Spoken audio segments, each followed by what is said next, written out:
अब overload relay आपको practically इस मशीन में मिल जाएगी, क्योंकि मोटरों के साथ ओवरलोड रिले लगती है। ओवरलोड रिले का मतलब है आपने जो मोटर लगाई है अगर उसका करंट ज़्यादा होता है तो उसको कहते हैं ओवरलोड। क्या बोलते हैं इसको?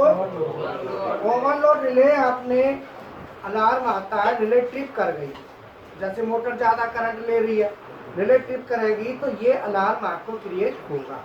तो ये बताओ पीएलसी वाले स्टूडेंट जितने भी हैं, क्या ये काम की बात है कि नहीं? इसीलिए मैं कहता हूँ कि अगर आपने स्टडी कर ली तो आपकी जॉब 101% पक्की है, उसमें कोई डाउट नहीं है। और इसीलिए अब ये अलार्म कैसे क्रिएट होता है, कैसे डिजाइन होता है, डेल्टा में आप करेंगे, मित्सुबिशी में करेंगे, यहाँ पे साक्षात मशीन है, वहाँ केवल पीएलसी के साथ देख लोगे, लेकिन यहाँ मशीन के साथ प्रैक्टिकल है। तो मशीन के साथ जब कोई पीएलसी अटैच हो जाती है तो वो और अच्छा लगता है। बोलो, जैसे मान लो कोई ट्रक है, तो ट्रक का जो इंजन होता है, पहिया और इंजन, जब वो चलता है रोड पे तो वहां में कोई सामान लोड कर दोगे? बोलो, किसी काम का नहीं है वो। रियल बताओ, है?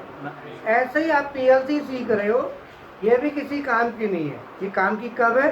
जब आप ट्रक की चैसिस जो होती है, क्या बोलते हैं उसको?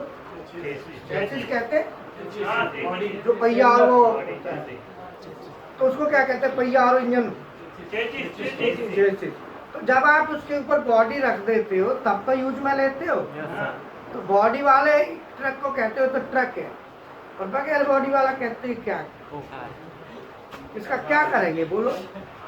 उसमें कोई बैठेगा भी नहीं, हाल कहेगा यार कोई गारंटी ना है, सिर्फ ड्राइवर बैठेगा। ऐसे ही पीएलसी है, जब तक पीएलसी किसी मशीन के साथ अटैच ना हो तब तक उसका कोई खास फायदा नहीं है। जब वो पीएलसी किसी मशीन के साथ अटैच होती है तो लगता है कि हाँ आप कुछ बोलो।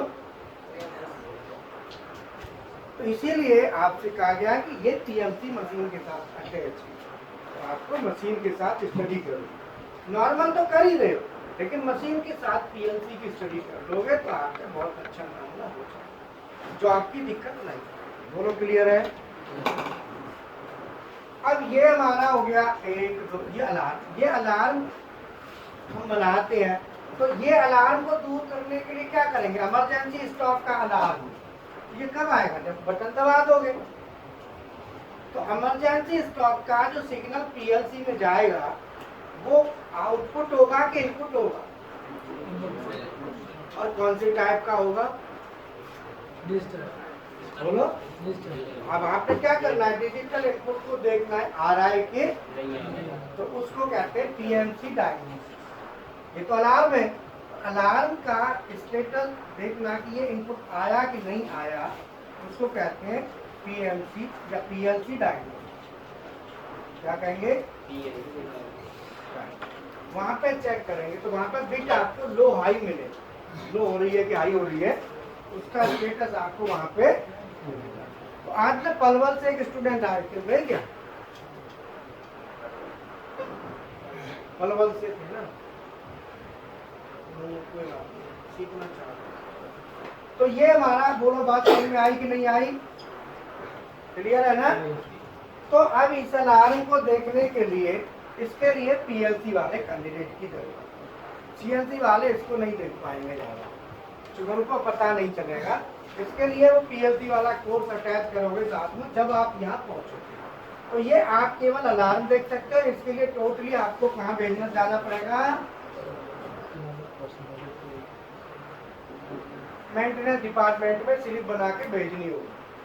अगर आप ये चीज़ अपने हाथ में लेना चाहते हो तो इसके लिए फिर पीएलसी चाहिए, क्योंकि ये पीएलसी से रिलेटेड।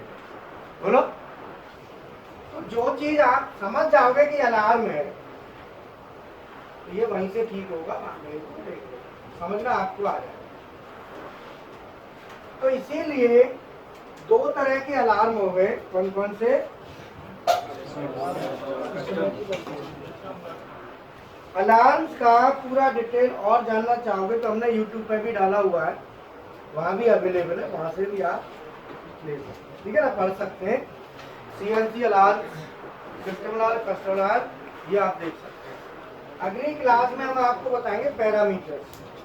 कि पैरामीटर क्या होते हैं और इनकी आवश्यकता क्या है, वो नेक्स्ट क्लास में बताएंगे। इसमें और भी पढ़ना है तो यूट्यूब पर कई वीडियो है अलार्म्स के, तो वो देखोगे तो आपको पता चल जाएगा, वहाँ देख लेना थोड़ा, है ना।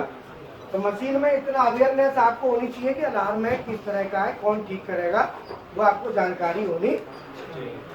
ठीक है, ठीक है, ओके, थैंक यू।